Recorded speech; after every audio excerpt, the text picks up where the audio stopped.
আমার কাছে একজন দেশের একজন নাগরিক আসবে, আমি তাকে ৮-১০ দিন খাটাবো। না ছাড়া আমি আমার যেই অস্তিত্ব বা আমি যে একজন আমলা, এটা আমার প্রমাণ করা তার এছাড়া হবে না। এছাড়া আমি আসলে এই বিষয়টি প্রমাণ করতে পারবো না। তার কাজটাই হবে যে আমাকে ১ থেকে ১.৫ মাস তাকে খাটাতে হবে। তার এই ফাইলটা ঘুরাতে হবে, এই জায়গায় ওই জায়গায় পাঠাতে হবে। তারপরেই কেবলমাত্র সম্ভব হবে যে তাকে আমি এই কাজটা করে দিব। ডক্টর ইউনূস যদি বলেও থাকেন, এই বিষয়টি আমার মনে হয় না এককভাবে কোনোভাবে আমরা এটাকে সমর্থন করতে পারি। আলোচনার কেন্দ্রবিন্দু বা আন্দোলনের মূল নেতৃত্বের কেন্দ্রবিন্দু বৈষম্যবিরোধী ছাত্র আন্দোলন থাকলেও সম্মিলিতভাবে সবার প্রচেষ্টা এটি হয়েছে এবং ১৬ বছরে যতগুলো আন্দোলন ছিল প্রিভিয়াস শেখ হাসিনার রেজিমের সময়, যতগুলো আন্দোলন হয়ে আসছিল, সবগুলোর সর্বশেষ বহিঃপ্রকাশ ছিল এই ২০২৪-এর জুলাই গণঅভ্যুত্থান। আর আমরা আমাদের জায়গা থেকে নারীদের রিপ্রেজেন্টেশন সব জায়গার কথা যদি চিন্তা করি বা সবার ক্ষেত্রে যদি বলি, তাহলে ফুটবলের ক্ষেত্রে কেন হচ্ছে না? বহির্বিশ্বে তো হচ্ছে। তো সেই ক্ষেত্রে তাদের জায়গা থেকে তারা করতেই পারে। আর যদি এই ক্ষেত্রে কোনো স্পেশাল বিধিনিষেধ থেকে থাকুক, তাহলে সেটাও তাদের জায়গা থেকে উল্লেখ করতে পারে। কিন্তু এটাকে সামনে আমি এটাকে ডেকে নিয়ে এসে অপমান করার মতো বিষয়টা হয়ে গেল। প্রথম বিষয়টি হচ্ছে যে নিজেদের জায়গা থেকে নিজেদের অবস্থান ধরে রাখতে হবে বা আমরা নিজেদেরকে নিশ্চিত করতে হবে আমরা কি করতে যাচ্ছি। দেখুন, আমি একটা কথা বারবার বলি সবসময় যে এই আধা হওয়া বিপ্লব এটা হচ্ছে আমাদের বর্তমান সময়ের জন্য আমরা যেভাবে চাচ্ছিলাম অন্তর্বর্তীকালীন সরকার যেভাবে গঠন করবো বা বিপ্লবী সরকার যেভাবে চিন্তা করেছিলাম সেটার প্রধান অন্তরায়। তো বিপ্লব মানে অর্ধেক আমরা কনস্টিটিউশন মানছি, অর্ধেক মানছি না। এর কারণে যেটা হচ্ছে যে আমি যদি বলি যে আমাদের জাস্ট এই দীর্ঘ ১৬ বছরের স্বৈরাচার রেজিমের আপনার এই রেজিমেতে যতটুকু যেই অবস্থানে দেশের যতটুকু ভঙ্গুর অবস্থা সৃষ্টি হয়েছে, জাস্ট আমরা মাথাগুলো ফেলতে পেরেছি। বাট ডিপ ইনসাইড যেই জায়গাগুলো আছে সেগুলো কিন্তু আমরা ওভাবে ডিপ রুটেড বা গ্রাস রুট পর্যন্ত আমরা যেতে পারি নাই। এটাই হচ্ছে আমাদের মূল অন্তরায়। এখানে মাত্র ৩ জন ছাত্র প্রতিনিধি উপদেষ্টা হিসেবে আছেন বা সমন্বয়ক যারা আছেন, তাদের জায়গা থেকে আপনার একটা মন্ত্রণালয় চালাতে গেলে উপদেষ্টা থেকে শুরু করে, মন্ত্রী থেকে শুরু করে, আমলা থেকে শুরু করে একদম গ্রাসরুট পর্যন্ত যে ধরনের একটা বাঞ্চ অফ প্যাকেজের দরকার হয় সেটা কিন্তু এখানে নাই। একজন উপদেষ্টার আন্ডারে ৭ থেকে ৮টা, ৩ থেকে ৪টা মন্ত্রণালয় আছে। আমি জানি না এটা কোনোভাবে সম্ভব কিনা। আমি সবসময় বলি যে যথাসম্ভব অতি দ্রুত সম্ভব এখানে আরো স্টুডেন্ট রিপ্রেজেন্টেশন বাড়ানো হোক। আপনার সেখানে প্রত্যেকটা মন্ত্রণালয়ে যদি উপদেষ্টা দেওয়ার খুব একটা বিশেষ প্রয়োজনীয়তা আমি দেখি না। সেখানে ছাত্র প্রতিনিধি রেখে তাদেরকে স্পেশাল ভাবে মানে প্রায়োরিটাইজ করা হোক, স্পেশাল পাওয়ার দেওয়া হোক, তারা তাদের জায়গা থেকে দেখভাল করবে, এই বিষয়গুলো নিশ্চিত করা হোক। আপনার শুধু মন্ত্রণালয় কেন, মন্ত্রণালয় ব্যতীত তো অন্যভাবে কাজ করা যায়। সেটা হচ্ছে আপনার এই জেলা প্রশাসক থেকে শুরু করে আপনার প্রত্যেকটা অধিদপ্তর থেকে শুরু করে সব জায়গায় স্টুডেন্ট রিপ্রেজেন্টেশন রাখা হোক। তাদের কাজটা খালি একটাই থাকবে যে দেখভাল করবে এখানে দুর্নীতি হচ্ছে কিনা। দুর্নীতি তাদের দেখেন আপনার একটা আমলাতান্ত্রিক যে জটিলতার কথা আমরা সবসময় বলি, একটা কাজ করতে গেলে সেটা আপনার ৮ থেকে ১০ দিন, ১ মাস ২ মাস যাবত সেটা ডেডলকে আটকে থাকে, কাগজ পত্রের জটিলতা। এই বিষয়গুলো কি এখন পর্যন্ত এই ২০২৪ সালে এসে সর্ট আউট করা সম্ভব হয় নাই। ডিজিটাল বাংলাদেশ নাম দিয়েছে আগের তথাকথিত মাননীয় প্রধানমন্ত্রী শেখ হাসিনা। তো আমাদের জায়গা থেকে আমরা এই জায়গা থেকে আমরা কি এখন পর্যন্ত এটাকে ডিজিটালাইজ করতে পারি নাই? সবাই ১০০ বছর এগিয়ে যাচ্ছে, যখন এখন চাঁদে গিয়ে দেশের আমাদের এনভায়রনমেন্টের বাইরে গিয়ে মহাশূন্যে গিয়ে আমরা বসবাসের চিন্তা ভাবনা করছি, তো সেখানে আমরা এখন পর্যন্ত সেই আমলাতান্ত্রিক জটিলতা কথিত অমুক জটিলতা, এই কাগজ করতে গেলে অমুকের কাছ থেকে অমুকে পাঠাচ্ছে তমুক জায়গায়, তমুক অধিদপ্তর থেকে আগের সরকারের সময় আগের সরকারকে দায়ী করতাম, কিন্তু এখন আপনি বলছেন আমি সেটা বলছি, আমি সেটাতে আসছি। জি আমি সেটাতে আসছি। তো এই বিষয়গুলো কেন হচ্ছে? হ্যাঁ, আমি সেটাই বলছি যে আগের সরকারকে দায়ী করতাম। ওই যে আমি বললাম যে আমি জাস্ট মন্ত্রী মিনিস্টার সরিয়ে ফেলেছি, তাও আমি পরিপূর্ণভাবে সরাতে পারি নাই। কিন্তু আমার তো আমলা যারা আছে, যাদের তারা তো সব একই রয়ে গিয়েছে। কতজনকে আমি চেঞ্জ করতে পেরেছি? আর এই আমলাদের যে ধরনের সেট আপে তাদেরকে যেভাবে আমি যে প্রক্রিয়ার মাধ্যমে তাদেরকে বাছাই করেছি, আমি কি তাদেরকে এভাবে আমি কোনোদিন এই ধরনের ট্রেনিং এর মধ্যে দিয়ে কি নিয়ে আসতে পেরেছি? এই ধরনের সিস্টেমের মধ্যে দিয়ে কি তাদেরকে বিল্ড আপ করার কি চান্স আমি এখন পর্যন্ত দিতে পেরেছি? মাত্র ৬ মাস গিয়েছে। সেটা কি আমার পক্ষে সম্ভব হয়েছে যে এটাকে আমি মানে তাদেরকে মানে এক ধরনের তাদের চালচলন, আচার-আচরণ, বেশভূষা এক ধরনের দাম্ভিকতায় চলে আসে যে আমার কাছে একজন দেশের একজন নাগরিক আসবে, আমি তাকে ৮-১০ দিন খাটাবো। না ছাড়া আমি আমার যেই অস্তিত্ব বা আমি যে একজন আমলা, এটা আমার প্রমাণ করা তার এছাড়া হবে না। এছাড়া আমি আসলে এই বিষয়টি প্রমাণ করতে পারবো না। তার কাজটাই হবে যে আমাকে ১ থেকে ১.৫ মাস তাকে খাটাতে হবে। তার এই ফাইলটা ঘুরাতে হবে, এই জায়গায় ওই জায়গায় পাঠাতে হবে। তারপরেই কেবলমাত্র সম্ভব হবে যে তাকে আমি এই কাজটা করে দিব। আদারওয়াইজ আমাকে নিজেকে প্রমাণ করতে পারবো না যে আমি সরকারের একজন গভর্নমেন্ট কর্মচারী। এই যে বিষয়গুলো, এগুলো নিয়ে এখন পর্যন্ত আমার মনে হচ্ছে না যে আমাদের তিনজন যেই ছাত্র প্রতিনিধি বা তিনজন যারা আছেন উপদেষ্টা মহলে, যে অ্যাডভাইজারি হিসেবে আমাদের যে তিনজন সমন্বয়ক আছেন, তাদের জায়গা থেকে তারা এই ক্ষেত্রে সফল হয়েছেন প্রথমত। দ্বিতীয়ত হচ্ছে তারা সফল হতে পারছেন না কেন, সেটি অনেক বড় একটা প্রশ্ন। তাদেরকে কি হতে দিচ্ছে না, প্রেশারাইজ করছে? এখন আসিফ একটা কথা বলেছিল তার জায়গা থেকে যে আপনারা বিভিন্ন ফাঁকফোকর দেখিয়ে, লুপহোল দেখিয়ে, বিভিন্ন সিস্টেম বলে বলে আমাদেরকে বিভিন্নভাবে ডিলে করতে পারেন। আমরা হয়তো বিসিএস দিয়ে আসি নাই, বাট আমরা ধরতে পারি যে প্রবলেমটা আসলে কোথায়। আপনারা ইচ্ছা করে চাচ্ছেন একটা ফাইল আটকে রাখলে আপনার কোটি কোটি টাকা এখানে লেনদেন বা বিজনেস করতে পারছেন। এই বিষয়গুলোকে যদি কঠিন হস্তে দমন করতে যাই, তখন আবার নানা ধরনের ইস্যু চলে আসে। এটার ক্ষেত্রে আমরাও কিছু অংশে দায়ী, যে এই সমন্বয়কের জায়গা থেকে সমন্বয়হীনতা আবার একই জায়গায় অপব্যবহার, এই দুটো বিষয় পরিলক্ষিত হচ্ছে। আবার সমন্বয় বললেও রাজনৈতিক যে দল বা ব্যক্তিবর্গ যারা আছে তাদের জায়গা থেকে এক ধরনের বিরূপ মন্তব্য পোষণ করা হচ্ছে। বিষয়টা এমন যে 6 মাস তোমাদের কাজ ছিল শেখ হাসিনাকে পতন করানো, সুরাচারকে তোমরা ডাউন করে দিবে, এতটুকু তোমাদের কাজ ছিল। তারা ডাউন হয়ে গেছে, এখন তোমরা তোমাদের পোর্টেবলে ফিরে যাও। কেন? আমি তো এই জন্য আন্দোলন করি নাই, আমি আপনার রাজনীতি বা আপনার পৃষ্ঠপোষকতা করার জন্য আমি আন্দোলন করি নাই। কিন্তু করা আমি টেবিলে তো আন্দোলন পরের কথা, কিন্তু আপনারা তো অলরেডি উপদেষ্টা হয়ে গেছেন, তিনজন তো উপদেষ্টা হয়ে গেছে, সেখানে আপনাদের দল গোছানোর একটা বিষয়, এবং বারবার ডক্টর ইউনূস আপনাদেরকেই মানে কৃতিত্বটা দিচ্ছে। আর যদিও সেটা নিয়েও কোনো প্রশ্ন না, প্রশ্ন হচ্ছে যে আপনাদের সাথেই কারা ছিল, নাকি আপনাদেরই আসলে এটা দান হিসেবে, মানে আপনাদেরই এটা কৃতিত্ব পুরোটা, এই জন্য আপনারা তিনজন উপদেষ্টা হয়েছেন।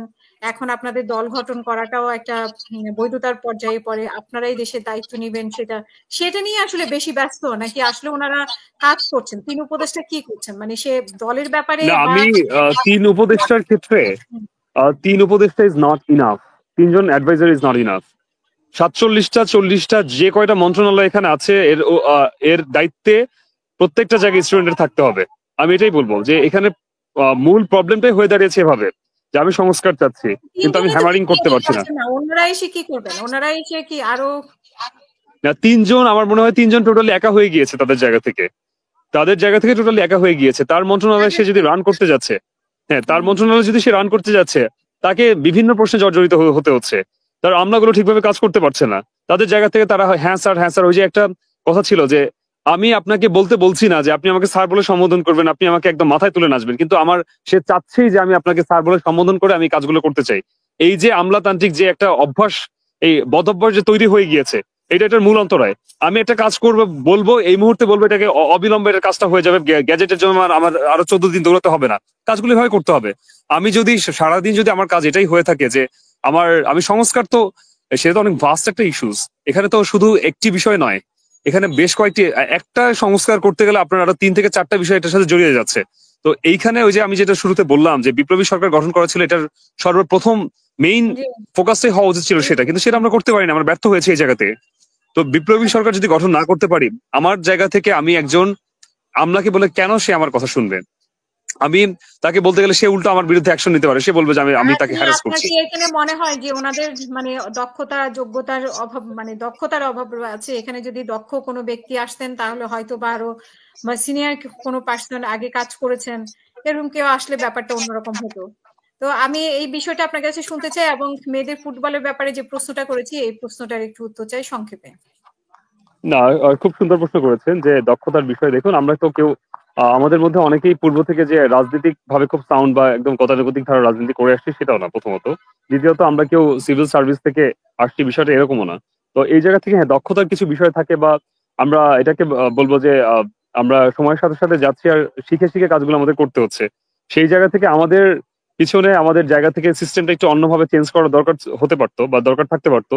যে আপনার একই জায়গা থেকে আমি একজন ছাত্র প্রতিনিধি হিসেবে আছি, বাট আমার একটা স্পেশাল ক্ষমতা আছে, বাট অ্যাডভাইজার বা বোর্ড হিসেবে অন্য কেউ থাকবে, যে হচ্ছে যার দক্ষ আছে, যার হচ্ছে এখানে যার আনাগোনা আছে, বা যে এই বিষয়গুলো বুঝতে পারেন, তার জায়গা থেকে থাকবে। কিন্তু আমার জায়গা থেকে আমার ক্ষমতা টোটালি এভরি পার্সপেক্টিভে আমি আমার জায়গা থেকে স্পেশাল ক্ষমতায়ন দিয়ে আমার এই কাজগুলো করতে হবে, বা আমি যখন বলবো যে এই মুহূর্তে এই কাজটি করতে হবে, অবশ্যই সেটি পালন করতে হবে। বিষয়টি এরকম হলে মনে হয় বেটার হতো। আর তাছাড়া অ্যাডভাইজারের জায়গা থেকে, উপদেষ্টার জায়গা থেকে অন্তর্বর্তীকালীন সরকারের গঠন সিস্টেম অনুযায়ী আমরা কিভাবে গঠন করব, এই বিষয়টি অনেকটা ধোঁয়াশা ছিল সেই মুহূর্তে। আপনি জানেন যে ইউনূস স্যার ডিরেক্টলি তার জায়গা থেকে বলেছেন, সেই মুহূর্তে উনি ওনার সামনে যে কয়েকজনকে পেয়েছেন তাদেরকে নিয়ে উনি সরকার গঠনের কথা বলেছেন। এটি অনেক বড় একটি ভুল হয়েছে আমার জায়গা থেকে, আমি এটা আমার মতবাদ ব্যক্ত করব। কারণ এইভাবে না করে স্পেশাল ভাবে আপনার 5ই আগস্টের পরবর্তী সময়ে আমরা যেভাবে দেখুন, স্টুডেন্টরা কিন্তু তাদের জায়গা থেকে স্বপ্রণোদিত হয়ে অনেক জায়গায় দায়িত্ব পালন করেছে, এবং সে জায়গায় সফলতা বলেন বা বিফলতা বলেন, তাদের দায়িত্ব পালনে কিন্তু তারা অনেকাংশেই সক্ষম ছিল। তাদেরকে কিছুটা ট্রেন আপ করতে হতো। তো আমি এটা বলবো না যে তাদের জায়গায় এত বড় একটা রেভলিউশন করার পরে এই জিনিসটা এত ইজিলি সলভ করেই রাতারাতি ভাবে এই বিষয়টা এভাবে পরিবর্তন করা সম্ভব ছিল। এটা যেমন সত্য, সেম একইভাবে এটাও সত্য যে আমাদের জায়গা থেকে আমাদের আরো অনেক বেশি স্টুডেন্ট রিপ্রেজেন্টেশন রাখা দরকার ছিল। শুধু যে অ্যাডভাইজার হলে রিপ্রেজেন্টেশন করতে হবে বিষয়টা তো এমন ছিল না, ফিল্ড পর্যায়ে অনেক জায়গায় রাখার দরকার ছিল। আপনার অনেক ধন্যবাদ। আমি আসলে আমার জি দুইটা প্রশ্নের কোনোটারই উত্তর পাই নাই। অনেকক্ষণ আপনি কথা বললেন যে ডক্টর ইউনূস যে বারবার কৃতিত্ব দেওয়ার বিষয়টা হচ্ছে বা অন্যান্য দল যে কৃতিত্ব নেওয়ার চেষ্টা করছে, সে কৃতিত্ব আসলে শুধু ছাত্রদের নাকি অন্যান্য দলের, তারা যেভাবে বলছে। আর হচ্ছে যে নারী ফুটবলারদের ব্যাপারে এই দুটো প্রশ্নের উত্তর আপনি অনেকক্ষণ কথা আচ্ছা, বললেন। আমি 1 মিনিটে আমি শেষ করছি, আমাকে একটু লাস্ট 1 মিনিট সময় দিতে হবে কাইন্ডলি। আমি পরে জয়েন করেছি, এটা আপনি ক্ষমা সুন্দর দৃষ্টিতে দেখবেন। একক কৃতিত্বর জায়গা থেকে আমি কখনোই, আমি এর আগে আপনার যে টকশো গুলোতে আমি জয়েন করেছি আমি সেখানেও বলেছি এককভাবে কৃতিত্ব দেওয়ার পক্ষে আমি না। অ্যাটলিস্ট আমার জায়গা থেকে আমি বলবো সেটা না। কেন? শুরুতে এটা বৈষম্য বিরোধী ছাত্র আন্দোলন হলেও পরবর্তীতে এটা গণমানুষের আন্দোলন হিসেবে ছিল।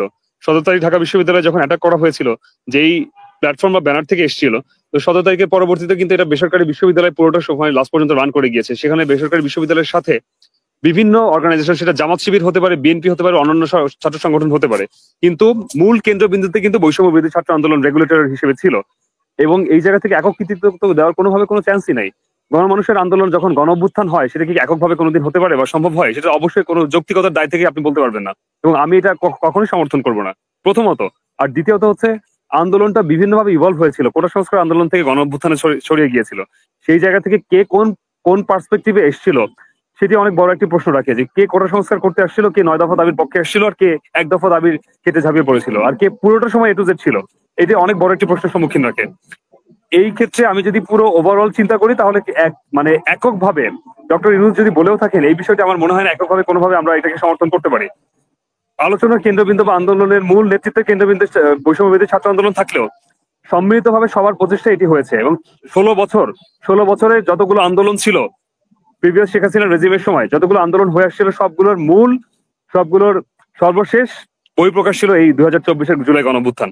এটি আমি আমার জায়গা থেকে বলছি। আর দ্বিতীয় যেটি আপনি বললেন যে নারী ফুটবলারদের ক্ষেত্রে যে এই বিষয়টি হয়েছিল, এটি আমি সম্পূর্ণভাবে, আমি আসলে একেবারেই আমি এটার পক্ষে না, এবং আমি তীব্র প্রতিবাদ জানাচ্ছি।